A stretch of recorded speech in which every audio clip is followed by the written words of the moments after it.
আমরা তো এমন কিছু চাচ্ছি না যেটা প্রধানমন্ত্রীর ক্ষমতা কমে যাবে।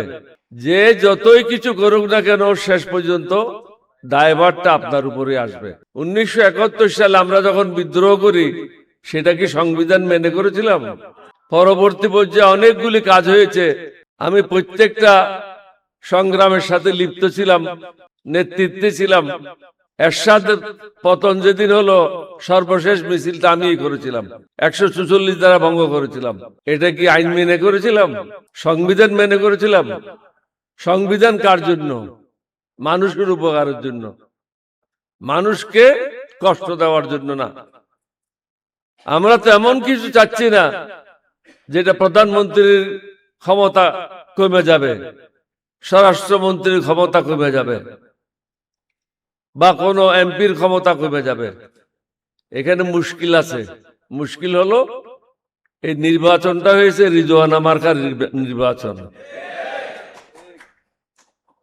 এবং এখানে শিক্ষিত লোকের সংখ্যা খুব কম। সংবিধান এরা অনেকে বুঝে না। সুতরাং দুই একজনে যেটা বলে সবাই মাথা নাড়ে। এটা হঠাৎ আমার খেয়াল বললো, পাকিস্তানে ছিলাম 50 বছর, 12 বছর।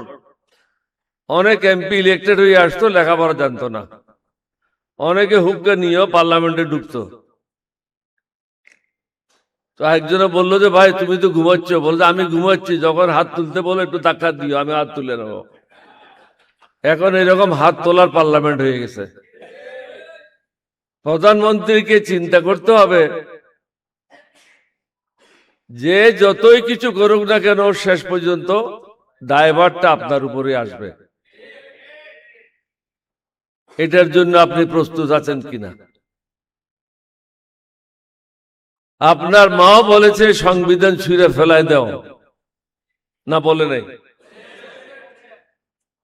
আপনার যে মহাসচিব আছে তিনিও বলেছেন, আপনার দলের অনেকেই বলেছেন।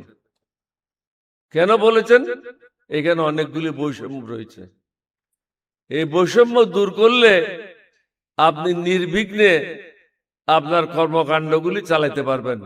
কিন্তু এখানে ক্ষতিগ্রস্ত হবে কিছু দুর্নীতিবাজ কর্মকর্তা কর্মচারী, যারা আপনাদেরকে করতে দিচ্ছে না।